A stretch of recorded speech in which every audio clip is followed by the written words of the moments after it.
Today, we are turning our attention to exercise as it relates to menopause.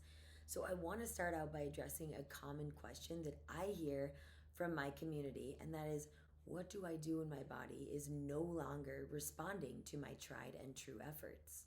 If this sounds at all familiar to you, you're definitely not alone.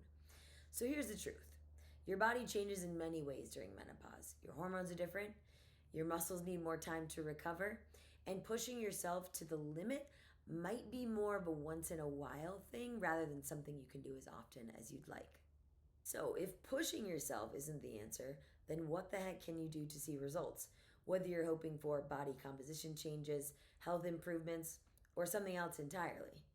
As you know by now, there is not one solution that works for everybody, but there are two critical components that work well for most women around menopause.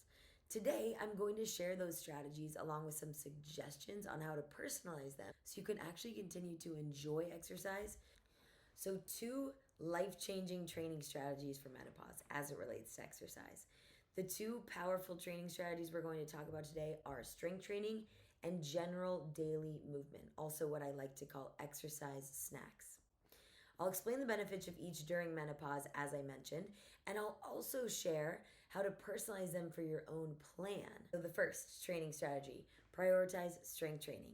No matter what your menopause exercise routine looks like, I highly recommend it includes some sort of strength training and weight bearing exercise 2 or 3 times a week. Why is this? Because there are two common age related conditions, sarcopenia and osteopenia, that often affect women and can actually accelerate around that menopausal time. They can have a huge negative impact on health and vitality. But the good news is that both can be mitigated or at least improved with strength training. First, what is sarcopenia? It is essentially age associated muscle loss. At around age 30, women who are mostly sedentary start losing approximately 3 to 8% of their muscle mass each year. This range is an average. The younger the woman, the slower the rate in general. The older the woman, the faster the rate in general. Again, the rate of muscle loss increases once menopause hits. Loss of that muscle mass affects simple functions like walking, standing up to get off the toilet, carrying something from room to room. Costco groceries, we all know that's a trek in and of itself. I do have good news though.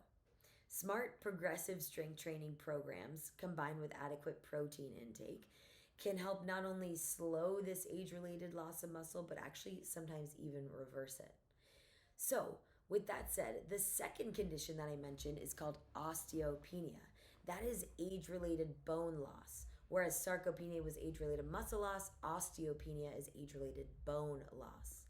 This can eventually progress into what you most likely have heard of is osteoporosis, a condition that causes brittle bones that fracture more easily. What are these 5 elements of an effective strength training program for menopause?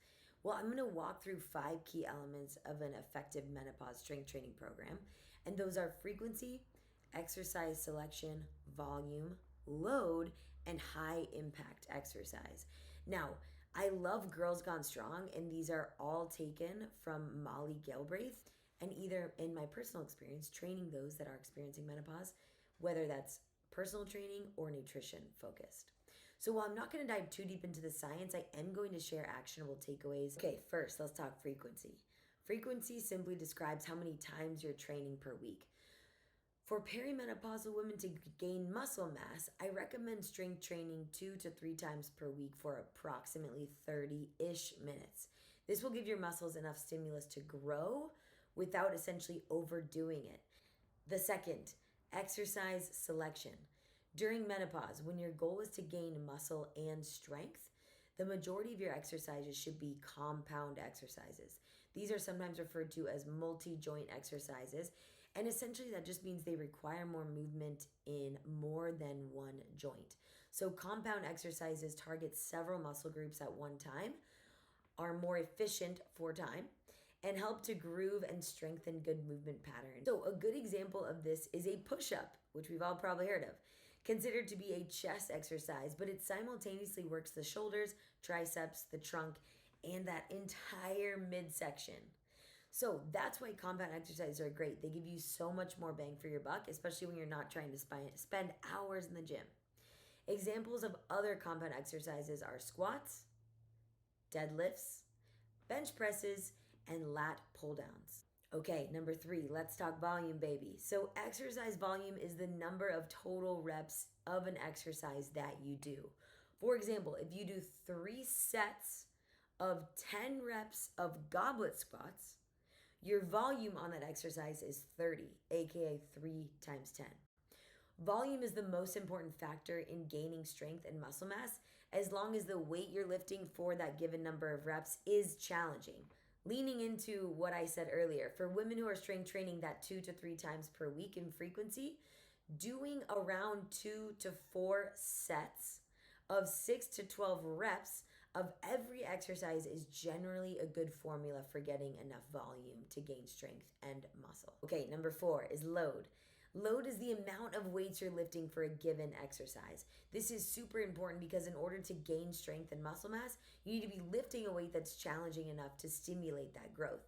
A good rule of thumb that I like to use is that you're lifting heavy enough to be challenging, aka you're not just like busting through the reps, but it's also not so heavy that you can't complete that designated set. For example, I often tell my clients to feel gassed or exhausted by reps 8, 9, and 10. Okay, oftentimes I hear, well, what if I've never lifted before and I have no idea what weight to even grab? That is 1,000,000% okay. If you're new to lifting, you have no idea how much to grab. I totally get that. Using trial and error is going to be your best friend. If you select a weight to lift for 8 reps and you find you could probably lift it for 12 or like 10 more reps, then just go up in weight the next time. Maybe you start, if it's upper body, I recommend starting in increments of like 2.5. So like let's say you grab a 10-pound weight, you're doing chest press and you're like, oh, I'm busting through this. Maybe go up to 12.5. For lower body movements, I recommend going up in increments of 5. Exercise. In addition to traditional strength training exercises like those squats and those deadlifts, high impact exercises are really great for building that bone mass. High impact exercises often require you to get both feet off the ground at once, including exercises like jumping jacks, taking it back to those rudimentary movements like on the playground, jump squats, jump rope, low box jumps, and skater jumps. You'll see some examples of high impact exercises in some of the programming that I offer on my website.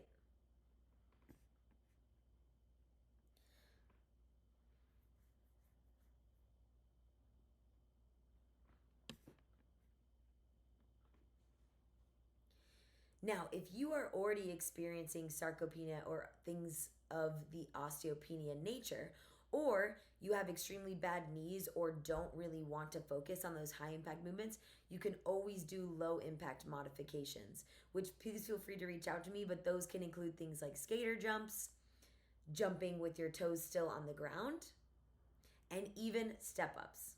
Okay, now that we've addressed training strategy number 1, strength training, I want to quickly dive into training strategy number 2, which is increasing your general daily movement. Most people don't get nearly enough general movement in the day, even if you're intentionally exercising 3 to 4 times per week. If your overall daily activity is low, you may still be considered technically sedentary. Now, if you're getting like a great workout in 30 minutes or an hour in the morning, but then like the rest of the day you're sitting at a desk and then you sit at dinner and then you sit on the couch and watch TV, that's not really doing it for you. Sprinkling in things like exercise snacks, which I've posted about a lot on my Instagram, that is why low to moderate intensity movement is so important. It's the number one thing most people, especially women, overlook that delivers powerful results for almost all goals, including strength and muscle gaining.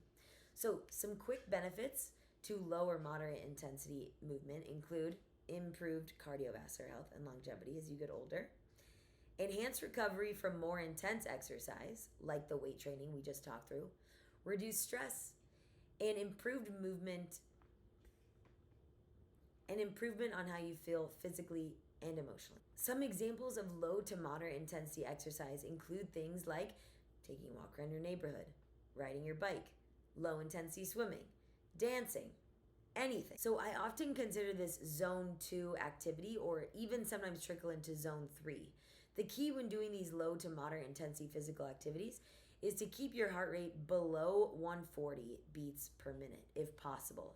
So I know most of us aren't walking around with heart rate monitors all the time though. So to gauge your effort, you can use a talk test, meaning at this intensity, like the zone 2 or 3 effort, you should feel challenged but still able to talk in complete sentences.